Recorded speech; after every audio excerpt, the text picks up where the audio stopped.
Le soleil africain brillait impitoyablement sur la terre rouge rouille du parc des prédateurs de Lori, en Afrique du Sud.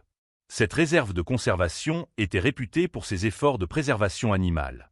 Mais aujourd'hui, quelque chose d'inédit se déroulait à l'intérieur de ses frontières, quelque chose qui défiait l'ordre naturel. Dans la nature, les lions et les hyènes partagent l'une des inimitiés les plus amères du règne animal. Leurs rencontres sont marquées par des disputes territoriales féroces, des affrontements violents et une haine mutuelle qui traverse les générations. Les lions considèrent les hyènes comme des charognards opportunistes, tandis que les hyènes voient les lions comme des tyrans brutaux qui volent régulièrement leurs proies durement gagnées. Mais ici, derrière les barrières protectrices de la réserve, le scénario de la nature était en train d'être réécrit. Saphira, un lionceau de 3 semaines aux poils dorés et aux pattes surdimensionnées, était blotti dans un petit panier en osier garni de couvertures douces. Ses yeux, nouvellement ouverts au monde, révélaient le bleu-gris éclatant de l'enfance. L'histoire de l'arrivée de Saphira à Lori était teintée de tragédie. Née dans une petite troupe de lions, elle avait été rejetée par sa mère immédiatement après sa naissance, un événement déchirant mais pas rare en captivité. Sans la protection et les soins de sa mère, le lionceau était condamné à une mort certaine. Les soigneurs sont intervenus rapidement, contactant Lori, qui avait une réputation pour élever avec succès des prédateurs orphelins. 2 jours après l'arrivée de Saphira, un autre appel urgent est parvenu. Une hyène tachetée femelle avait été prise dans un piège de fermier à la lisière de la réserve. L'animal était mort de ses blessures, mais le fermier avait trouvé un petit de hyène à proximité. Le petit, âgé d'environ 2 semaines, encore couvert du pelage noir caractéristique des nouveau-nés hyènes, tentait de téter le corps froid de sa mère. Clara, comme elle fut nommée, arriva mal nourrie et faible. Confrontée pour la première fois au défi d'élever simultanément un lionceau et un petit de hyène, le personnel de conservation prit une décision audacieuse. Placer les deux dans la même zone de soins, avec des mesures de sécurité strictes, incluant des paniers séparés pour chacun et une supervision constante. Au départ, les deux étaient trop faibles, trop petits et trop concentrés sur leur survie pour remarquer la présence de l'autre. Mais quelque chose d'étrange commença à se produire lorsqu'ils devinrent assez forts pour être conscients de leur environnement. Un matin humide après une rare pluie, un soigneur remarqua Saphira fixant le panier de Clara avec une curiosité non dissimulée. Saisissant cette opportunité, les conservationnistes décidèrent de tenter une première rencontre contrôlée. Saphira s'approcha en premier, avançant prudemment vers Clara avec l'audace mais la prudence typique des félins. Clara recula d'abord, mais commença ensuite à émettre les sons vibrants semblables à des rires typiques des hyènes. Ce son sembla intriguer Saphira. Elle s'approcha davantage, jusqu'à toucher son nez à celui de Clara. Les deux semblèrent stupéfaits un instant, après quoi Saphira commença à lécher le visage de Clara. 10 minutes plus tard, ils dormaient côte à côte. Contre toute attente, Saphira et Clara formèrent un lien immédiat. Peut-être était-ce leur âge, leur situation commune d'avoir perdu leur mère, ou simplement la présence d'une autre créature chaude. Quelle qu'en soit la raison, ce lien se renforça au fil des semaines. Le personnel de conservation les gardait toujours dans des paniers séparés la nuit, mais pendant les heures d'éveil, les deux animaux devinrent inséparables. Saphira, avec ses instincts de lion naissant, commença à chasser Clara, poursuivant son amie hyène autour de l'aire de jeu. Clara apprit rapidement à faire la morte lorsque Saphira bondissait, se roulant sur le dos et exposant son ventre dans un parfait acte de soumission. Ce qui était le plus remarquable était la manière dont ils dormaient, appuyés l'un contre l'autre, souvent avec Clara roulée en une petite boule noire et Saphira enroulée autour de son amie comme une couverture dorée protectrice. Et la nouvelle de cette amitié unique commença à se répandre. Des comportementalistes animaliers du monde entier contactèrent Lori, exprimant leur scepticisme jusqu'à ce qu'ils voient les vidéos de ce duo improbable. Une chose était indéniable. En se tenant côte à côte, aucun membre du personnel de conservation ne pouvait voir en Saphira et Clara des ennemis naturels. Ce qu'ils voyaient étaient deux jeunes créatures, orphelines de la nature, qui avaient trouvé du réconfort, du jeu et de la sécurité l'une avec l'autre. En entrant dans son 4e mois, le changement le plus évident chez Saphira était sa taille. Elle était passée d'une petite créature à un lion en croissance avec les premiers signes de force. Maintenant presque 2 fois plus grande que Clara, la différence de stature entre les deux espèces devenait évidente. Clara, avec les traits génétiques des hyènes, se développait à un rythme différent. Le pelage noir de l'enfance avait laissé place aux taches caractéristiques, et bien qu'elle restât plus petite que son amie lionne, ses mâchoires commençaient à développer la force écrasante des os typiques des hyènes adultes. Les différences de vitesse de développement et de taille créèrent de nouveaux défis. Une des scènes les plus marquantes capturées par une équipe de documentaires fut un incident lors d'un repas. Saphira revendiqua rapidement le morceau de viande, le tenant fermement avec ses griffes et commençant à manger voracement. Clara s'approcha, mais au lieu de se battre pour la nourriture comme cela se passerait dans la nature, la hyène s'assit à environ 1 mètre, attendant patiemment. Après environ 3 minutes, quelque chose de remarquable se produisit. Saphira leva les yeux, remarqua son ami qui attendait, et fit ce qu'aucun lion sauvage ne ferait. Elle prit la viande dans sa bouche et la déposa devant Clara. Les réalisateurs du documentaire décrivirent cet instant comme un exemple extraordinaire de comportement de partage alimentaire interespèces, totalement contraire à ce que l'on observe dans la nature. Alors que les deux entraient dans leur 5e mois, leurs instincts de chasse commencèrent à émerger. Saphira développa la technique de traque typique des lions, tandis que Clara montrait la poursuite persistante caractéristique des hyènes. Ce qui était intéressant était la manière dont les deux animaux combinaient ces instincts différents dans leur jeu ensemble. Cependant, à mesure que leurs instincts naturels se renforçaient, une préoccupation commença à émerger. Saphira, avec sa taille et sa force croissante, blessa légèrement Clara par accident pendant un jeu. Bien qu'il n'y ait eu aucun signe d'hostilité intentionnelle, la différence de taille devenait un problème. Remarquable fut la réaction de Clara à ces changements. Plutôt que de montrer de la peur ou de l'agressivité, le petit hyène fit preuve d'une adaptabilité incroyable. Lorsque Saphira devenait trop brutale, Clara commença à utiliser des tactiques d'évasion, exploitant sa petite taille comme un avantage. Mais peut-être l'aspect le plus notable était la manière dont Saphira semblait ajuster son comportement pour accommoder son amie plus petite. Après l'incident où Clara fut blessée, Saphira joua plus doucement avec elle. Ses bonds et ses prises devinrent plus calculés, comme si elle comprenait la nécessité de se retenir. Remarquable fut la réaction de Clara à ces changements. Plutôt que de montrer de la peur ou de l'agressivité, le petit hyène fit preuve d'une adaptabilité incroyable. Lorsque Saphira devenait trop brutale, Clara commença à utiliser des tactiques d'évasion, exploitant sa petite taille comme un avantage. Mais peut-être l'aspect le plus notable était la manière dont Saphira semblait ajuster son comportement pour accommoder son amie plus petite. Après l'incident où Clara fut blessée, Saphira joua plus doucement avec elle. Ses bonds et ses prises devinrent plus calculés, comme si elle comprenait la nécessité de se retenir. En entrant dans son 7e mois, un nouveau défi émergea pour Saphira. Elle commença à montrer des comportements typiques de lion, comme gratter pour marquer son territoire et émettre de légers grognements. Ces comportements rendaient Clara anxieuse.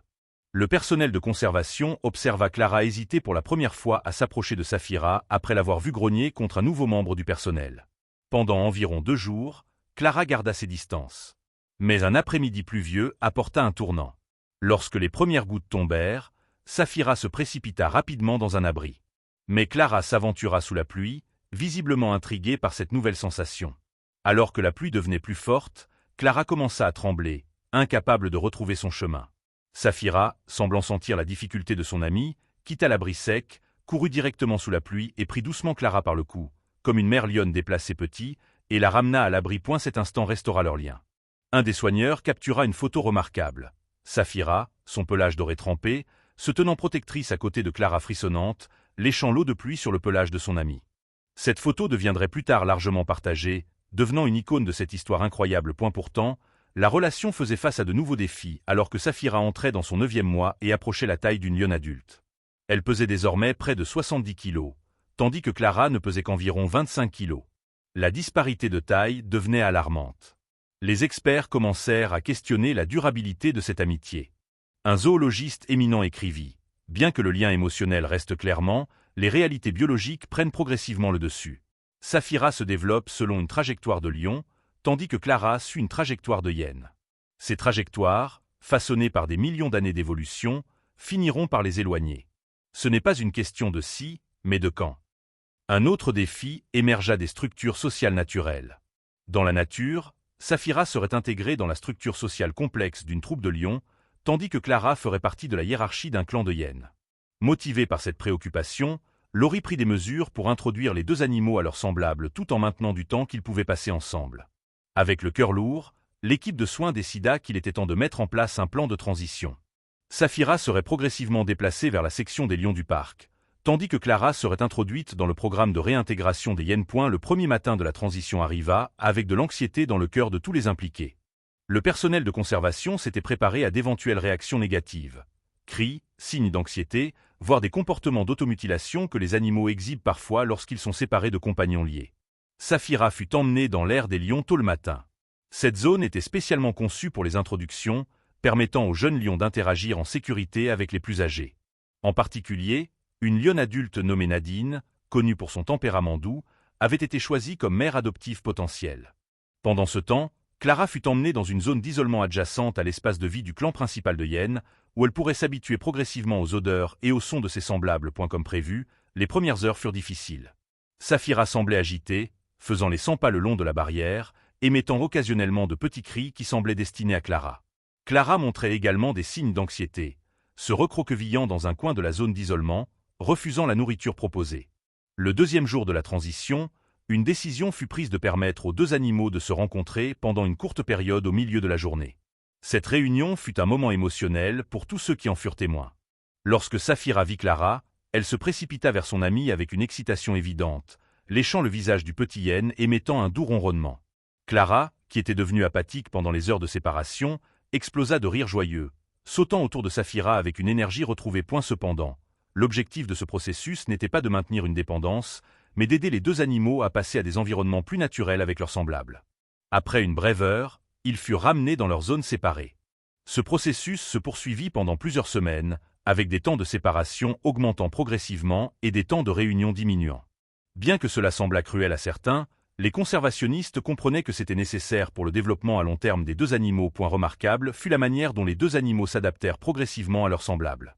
Saphira, avec sa nature naturellement dominante, établit rapidement sa position dans le nouveau groupe de lions. Clara, peut-être le cas le plus préoccupant, surprit tout le monde. Après 2 semaines d'observation du clan de hyènes à distance de sécurité, elle fut introduite à une rencontre directe contrôlée avec une hyène femelle adulte.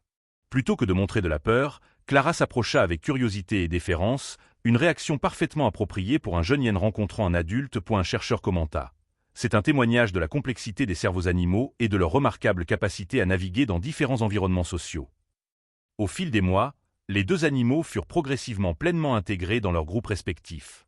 Saphira devint membre d'une petite troupe de lions composée de 2 autres femelles adultes et d'un mâle adulte. Clara trouva sa place dans le clan de hyènes, où elle développa progressivement les compétences sociales nécessaires à son espèce. Néanmoins, le lien entre les deux animaux ne disparut jamais complètement. Lorsque leur zone de vie était assez proche pour qu'ils puissent se voir ou se sentir, le personnel de conservation observait encore des signes de reconnaissance. Saphira, en particulier, se redressait lorsqu'elle entendait le rire distinctif de Clara à distance, ses oreilles se dressant et sa tête se tournant vers le son. Environ 1 an après le jour où Saphira et Clara se rencontrèrent pour la première fois, un événement inattendu se produisit. Lors d'une maintenance de routine, une porte entre l'aire des lions et une route de service fut accidentellement laissée ouverte. Saphira, désormais presque adulte avec une taille impressionnante, profita de cette opportunité pour explorer. Plutôt que de vagabonder au hasard, elle semblait suivre un chemin délibéré directement vers l'aire de vie du clan de hyènes. Le personnel de conservation découvrit la situation immédiatement et prépara des protocoles d'urgence. Craignant que Saphira ne représente une menace pour les hyènes. Mais au lieu d'attaquer, la lionne s'approcha de la barrière de l'aire des hyènes et s'assit, ne montrant aucune agressivité, mais observant simplement avec attention. À l'intérieur, Clara, désormais développée en une jeune hyène saine avec des taches caractéristiques, remarqua la présence de Saphira. Alors que les autres hyènes du clan se retiraient prudemment, Clara s'approcha de la barrière, regardant Saphira avec une curiosité évidente. Pendant un moment, les deux ennemis naturels se regardèrent à travers la barrière. Saphira émit un doux ronronnement, un son que le personnel de conservation reconnut comme un salut, pas une menace. Clara, après un moment d'hésitation, répondit par un rire doux.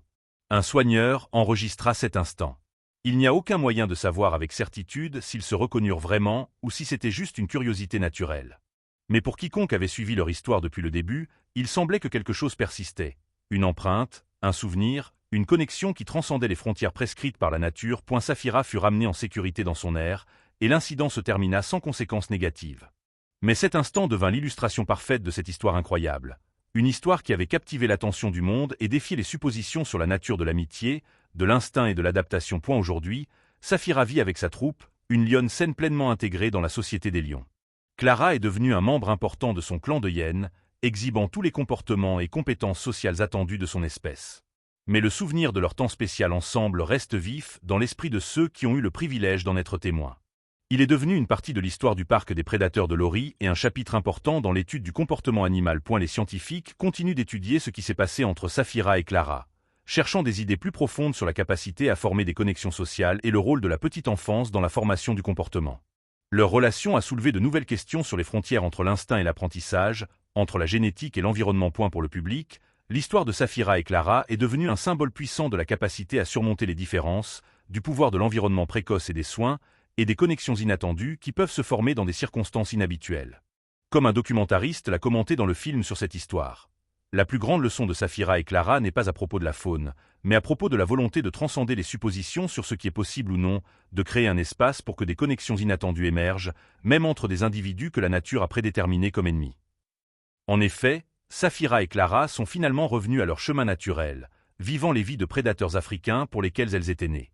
Mais leur lien temporaire, un moment d'amitié dans un monde souvent défini par la compétition et l'inimitié, perdure comme un rappel que même les modèles les plus rigides peuvent parfois être réécrits. Les présentations au parc des prédateurs de Lori sur l'histoire de Saphira et Clara sont devenues l'une des activités les plus populaires pour les visiteurs.